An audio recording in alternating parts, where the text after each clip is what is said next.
Boa tarde, boa noite, sejam bem-vindos a mais um Bate-Papo E, edição Conferência Regional de Tecnologia, Ciência e Inovação. Estamos aqui com a Roberta Baltermetz, pronunciei certo? Baltermetz.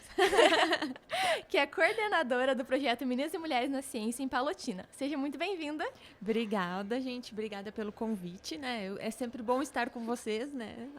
Apresentando um pouquinho dos trabalhos. Só uma correçãozinha, eu não sou coordenadora desse projeto, eu participo da equipe. Ah, certo, da equipe do projeto de Meninas e Mulheres na Ciência. Estando num evento sobre ciência, com o objetivo de falar sobre ela, sobre o que está acontecendo nela, qual a importância de trazer mais jovens para dentro da ciência? Na verdade, é imprescindível, né?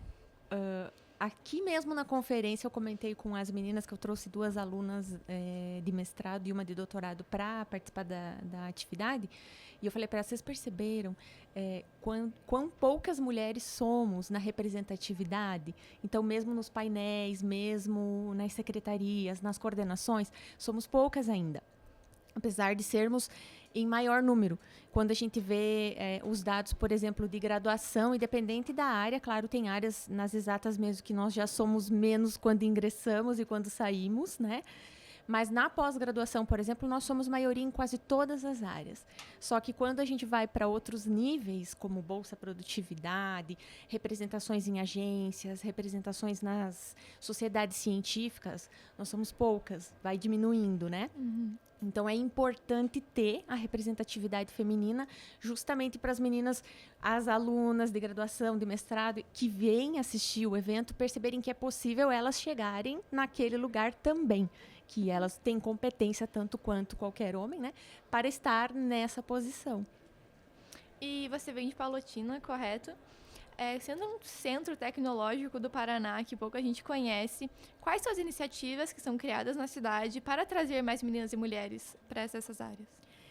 Assim, o que eu posso falar é do ponto de vista da universidade, lá, né, do campus de Palotina, por conta de termos iniciativas internas nossas de promover o conhecimento científico para as meninas. Então, o Ciência, né, a Meninas na Ciência, que a gente tem o apelido de Rocket Girls, porque é para trabalhar justamente com astronomia e astronáutica com as meninas. Então, a gente vai lá no ensino médio, na educação básica, com as professoras e fomenta isso, mostrando que é possível seguir uma carreira científica mesmo sendo menina, né?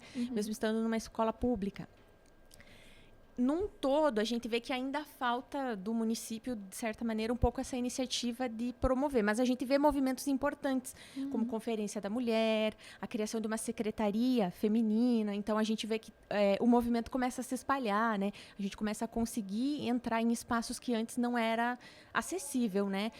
Nem sequer pensava na necessidade de ter uma secretaria específica das mulheres, do direito das mulheres. Então, a gente tem agora. Então, essas iniciativas mais do público, né, que a gente vê, não ainda em termos do privado, pelo menos do meu conhecimento, claro, mas a gente tem essas iniciativas a partir da universidade que fomentam. Agora, no Dia Internacional da Mulher, a gente teve uma amostra de mulheres cientistas que a gente conseguiu recurso, né, do Ministério da Ciência e Tecnologia para fazer, via um projeto de ciência itinerante, e foi muito interessante, porque era um evento da universidade com a prefeitura, assistência social, e muitas mulheres que trabalham, que são funcionárias na prefeitura, enfim, foram convidadas a conhecer, e lá estava a mostra. Então, a própria levar a ciência também não deixa de ser uma divulgação científica feminina, digamos assim, né? E elas surpresas de, nossa, eu não sabia, não fazia ideia que essa mulher tinha feito isso, eu não sabia. Então, isso é muito legal, assim, Você se vê um pouco nisso, né? Você pensa, nossa, imagina se não fosse eu criando uma coisa tão incrível quanto essa. Exatamente. Eu não sei, você pode me corrigir caso eu esteja errada. Quando eu descobri, se não me engano, o Wi-Fi teve também uma influência muito feminina. Eu fiquei... Sim, a gente fica chocada, não é? Porque a gente não está acostumada a ver mulheres sendo importantes na história, nem na história geral e nem na história da ciência. Se a gente for lá olhar para livro didático, para escola, infelizmente, hoje já tem um movimento e está completamente mudando. Mas, inicialmente, na minha época, né, na idosa minha época, não tinha mulheres no livro didático, não tinha mulheres, parece que mulheres não faziam ciência.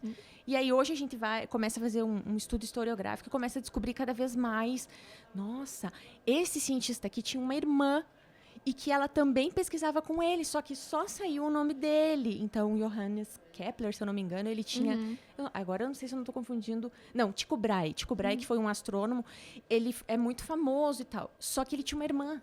E ela também fazia as pesquisas como ele, só que só ficou o nome dele, né? Então... Isso acontece bastante, né? De mulheres realmente apagados femininos da história da ciência. E é muito interessante a gente saber que a gente consegue estar presente na ciência, na história, desde sempre. Exatamente. Não é um movimento que está começando agora. Então é muito bacana e eu espero que continue cada vez mais os livros a gente consiga ver. Minha outra pergunta é, de que forma essas ações são efetivas? Quando vocês começaram a ver que estava fazendo um efeito esse projeto que vocês têm? Sim. Então, essa pergunta é muito legal, porque todas as ações que a gente faz na universidade, a gente às vezes não consegue ver o fruto, ou acaba por uma questão de financiamento sendo muito pontual, ou algo do tipo. Mas o Rocket Girls, ele teve uma proporção na cidade que foi muito legal, porque tinha uma equipe, só que agora eu não vou lembrar de cabeça o ano, mas teve uma equipe, e a Profimar aqui, que vai me assistir, estou fazendo referência a ela, que é a grande cabeça desse projeto. Ela está sempre movimentando as meninas na ciência lá no município e na UFPR Palotina. E essa equipe era do SEBJA, que é a escola de EJA. Então, as meninas do EJA ganharam o campeonato nacional.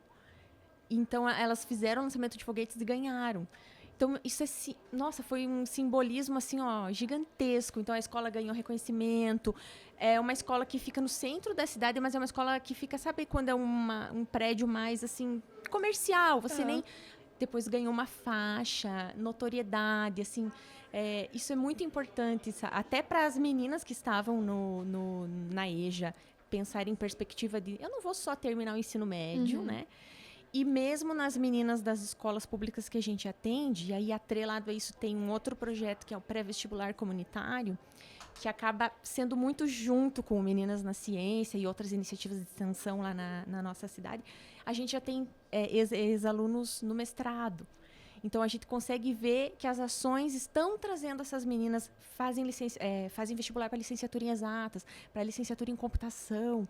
Então, assim, isso é muito gratificante, sabe? Às vezes você está lá apresentando o curso com a turma de calouros e eles falam, a Profimar, eu conheço. Sim, foi por causa dela que eu estou aqui. O Meninas na Ciência, eu participei. Eu ganhei uma bolsa de ser júnior. Então, assim, a gente vê... É coisinha pontual ainda, digamos assim, mas isso vai fazer diferença depois na atuação delas na sociedade, né? Daqui a pouquinho a gente vai estar vendo elas em eventos como esse. Isso, exatamente, exatamente. E a gente queria perguntar qual seria um filme, um livro, um produto midiático que você tem para recomendar pra gente sobre esse tema ou não? Então, eu disse, né, o branco que quando perguntam, mas assim, eu pensei no filme magnífico, que é o Estrelas Além do Tempo, que não tem como eu não indicar, né? Muito bom mesmo. Além dele trazer o tema das mulheres, traz o tema da questão racial e todas essas discussões que a gente, às vezes, nem imagina o quanto essas mulheres e mulheres negras sofreram para estarem onde hoje a gente consegue reconhecê-las, né?